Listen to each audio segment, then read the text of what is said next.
the Talk to Ya talk show. Ladies and gentlemen, prepare yourselves for the Talk to Ya talk show! Well, hello, ladies and gentlemen. Welcome back. Thank you. Thank you, ladies and gentlemen. So for tonight, we have invited a very important person into our show tonight. And his name is Robert Lee.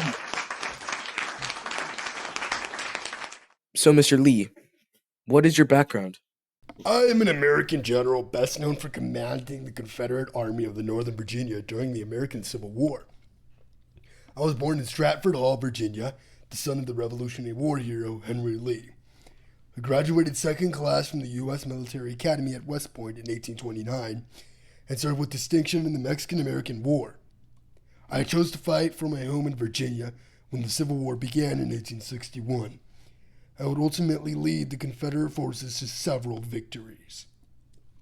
Wow. That's very interesting, Mr. Robert E. Lee. But I have another question. What did you do for the Confederacy? I commanded the Army of Northern Virginia, the Confederacy's most successful force from 1862 to the war's end in 1865. My military strategies and leadership were crucial for many of the Confederacy's victories, like the battles of the Second Bull Run, Fredericksburg, and the Chancellorsville. My invasions of the North, like Antietam and Gettysburg, ended in defeats because the Union was able to hold off our attacks. And lastly, why did you choose to fight for the South instead of the North? Like any right American citizen, I was deeply loyal to my home state of Virginia, and I decided to join my home state once it seceded from the Union, as I was unable to fight against my own people.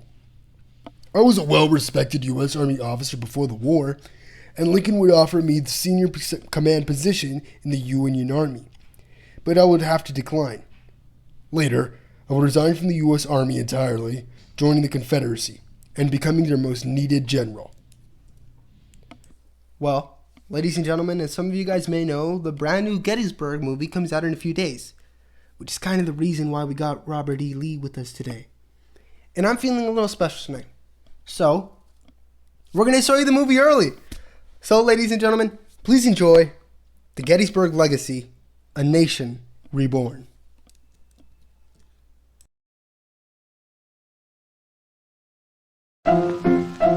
Let's all go to the lobby. Let's all go to the lobby. Let's all go to the lobby to get ourselves a treat.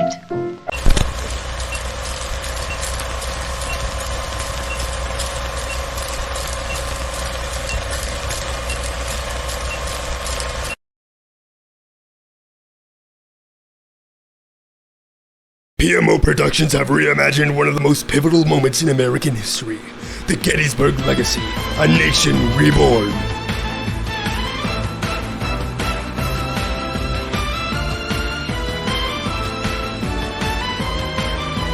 A great envisioned by the same directors who brought you the Great Louisiana Purchase. Ubaldo N. and Isaac S. and now Jeremy H. bring you back in time to view a bloody war. Over 160 years ago, on these very fields, the fate of a nation was decided. For 3 days, blood was spilled, strategies unfolded, and history was written in sacrifice. It was a turning point, one that shaped the America we know today. Now we step back in time, and this is how we believe it went. Day 1, July 1st, 1863, afternoon to evening. McPherson's Ridge, first contact.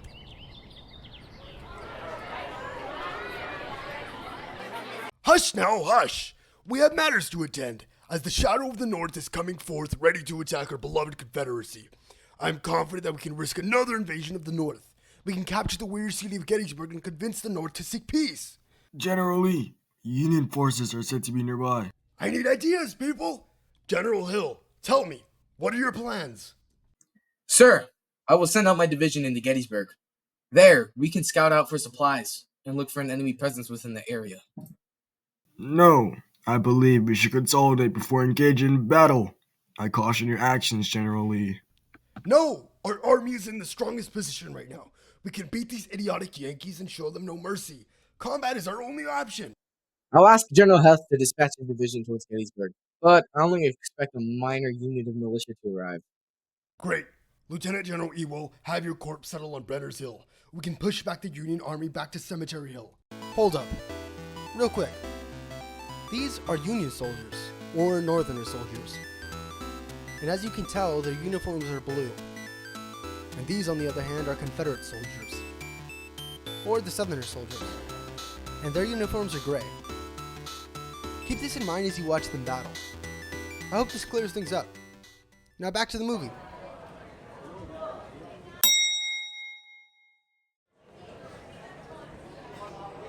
Hey, do you guys see any of those Confederates yet? Nah.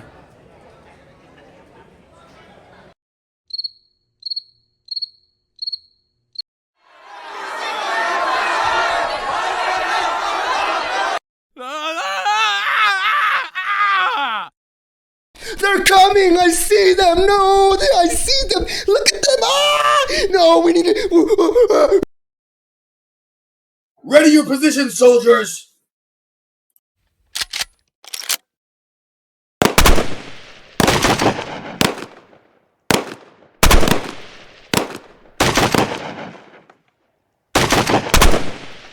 Fall back now! Retreat! I'm not crying, you're crying. Day 1, Part 2, July 1st, 1863, Benner's Hill and Cemetery Hill, evening fight.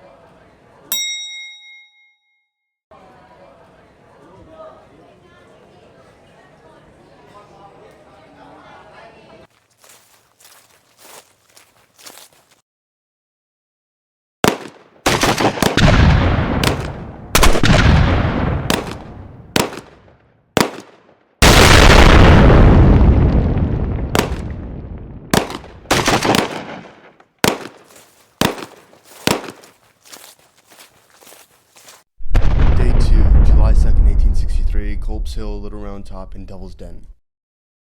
This war is in our hands now. We control it. It's our time to act. I have decided on a two-pronged attack. Longstreet's corps will attack the Union flank at a Little Round Top and Devil's Den. Ewell's corps will attack the right flank at Culp's Hill. Again, this is not the right plan to take forth. We should maneuver around the Union Army instead of attacking head-on. No, we can handle this. I assure you this is not smart. Our army cannot handle this. We need to be prepared. I expected better from you, General Lee.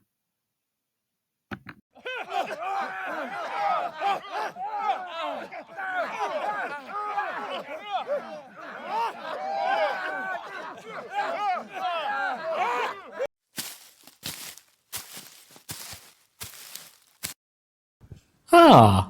What? Oh my gosh!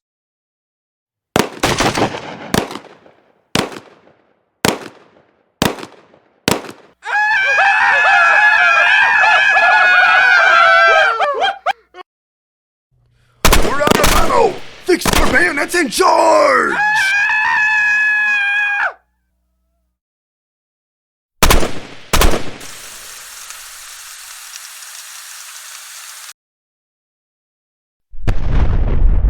Day 3, July 3rd, 1863, Pickett's Charge. We need to act now! I'm ordering an all-out assault on the Union Center at Cemetery Ridge. I'm done waiting. 3 days we've been battling. It's time to end it. No! This attack is doomed. We need to be cautious. This is our only chance. Let's debrief. General Hill, I need force. I'll have Sir General Pickett lead his division across the fields, where we'll come face to face with the Union Center. This will be our greatest force yet. We'll push back the Union Army and make sure they surrender. Yes, that's perfect. We will surround the army. This will end the war. I am sure of it.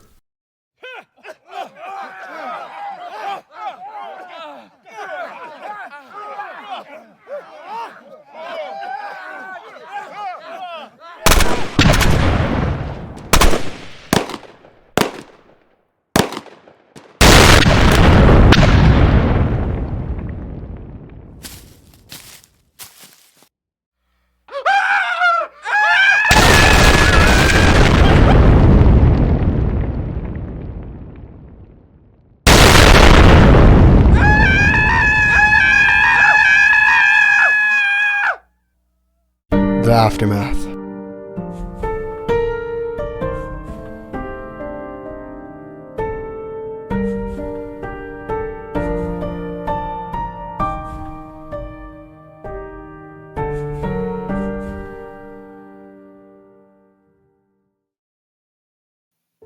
McPherson's Ridge, west of Gettysburg. About 22,000 Union soldiers versus 27,000 Confederates. Ended in Confederate victory. Union forces were pushed back through the town to Cemetery Hill. Some facts about McPherson's Ridge. The first shots of Battle of Gettysburg were here. Union General John Reynolds was killed here early in fighting. Area is now marked by monuments and cannons.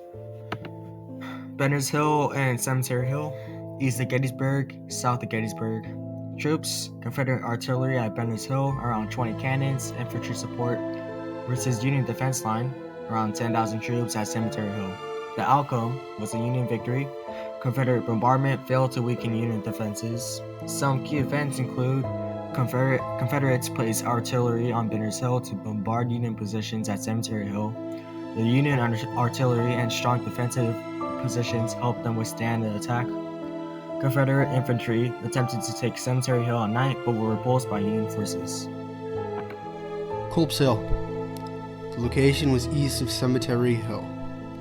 There were about 4,000 Union Corps troops and 5,000 Confederates with multiple brigades.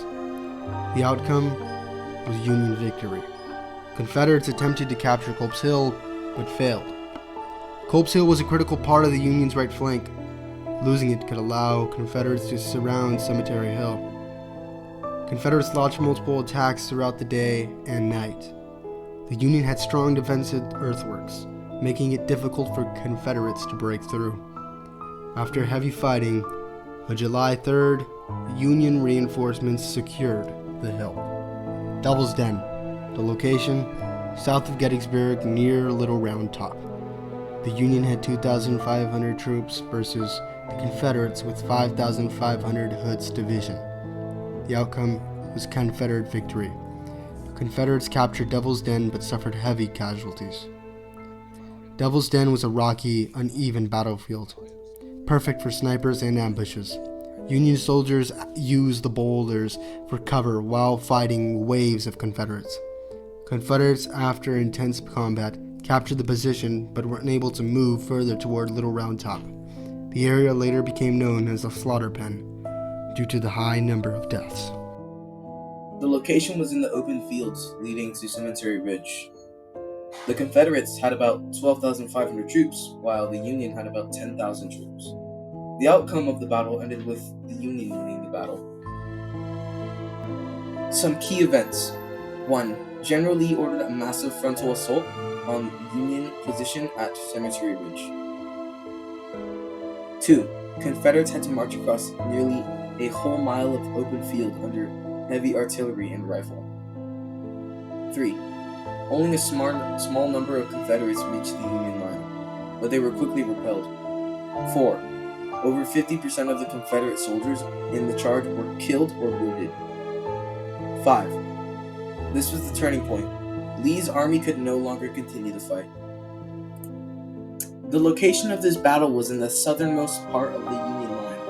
The Union had somewhere around 2,500 troops, while the Confederates had around 4,000 troops. The outcome of this battle ended with the Confederates retreating due to the Union's bayonet charge. Some key events. 1. Confederate troops attempted to flank the Union line by capturing Little Round Top. 2. Union forces, including the 20th Marine Regiment, held their ground.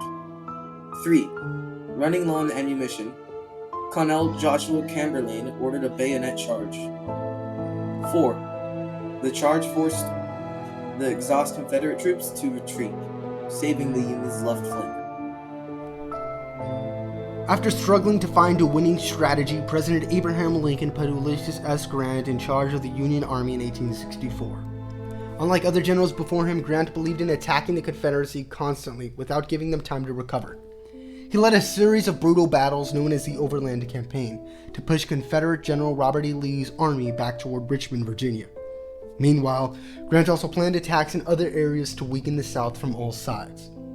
One of the biggest part of his plan was General William Tuximus Sherman's campaign in the South. Sherman captured Atlanta, a major Confederate city, and then marched his army to the sea, destroying railroads, farms, and supplies along the way. This made it almost impossible for the South to keep fighting. Eventually, Lee's army was surrounded, and he surrendered to Grant at Appomattox Courthouse in April 1860. 7 years ago, our fathers, who brought forth on this continent a new nation, conceived in liberty and dedicated to the proposition that all men are created equal. Now, we are engaged in a great civil war, testing whether that nation, or any nation, so conceived and so dedicated can long endure. We met on a great battlefield of that war. We have come to dedicate a portion of that field as a final resting place for those who gave their lives to that nation that might live. It is altogether fitting and prosper that we should do this. But in a large sense, we cannot dedicate, we cannot consecrate, we cannot hollow this ground.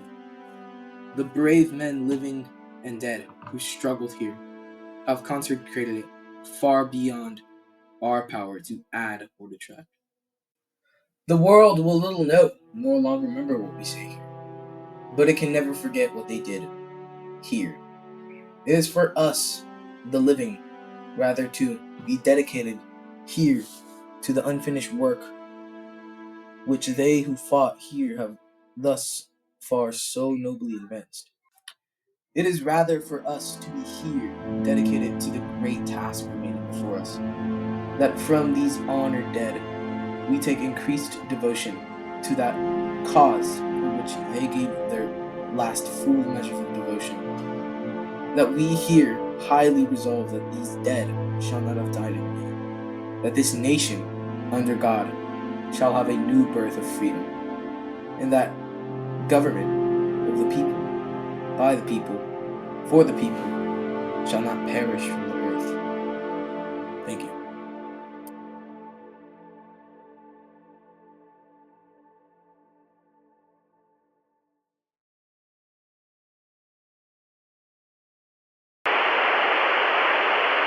Well, ladies and gentlemen, I hope you guys like the new Gettysburg movie. Oh, I'm sorry, excuse me, the Gettysburg. Sorry, one more time, ladies and gentlemen, the Gettysburg movie. Sorry, I hope you guys like watching it before it came out in theaters, and looks like we're getting a sponsor. We'll see you right after. Tired of those pesky northerners ruin your way of life? Well, boy, howdy do I have some for you. Introducing the Geek 6.0. The rifle with 6 barrels because if one bullet ain't enough, why not 6 at once? Take down the entire Yankee line with a single shot. But wait, there's more. For the refined son of gentleman who needs a little help walking but also wants to send man flying 3 counties over, we present the pistol case, packing the firepower of a 56 Magnum while keeping you distinguished. Get yours today at your local bar, general store, or right south of the battlefield just for $48.96. Or trade in or donate to the north. Alright, we done recording? Those southerners will buy anything.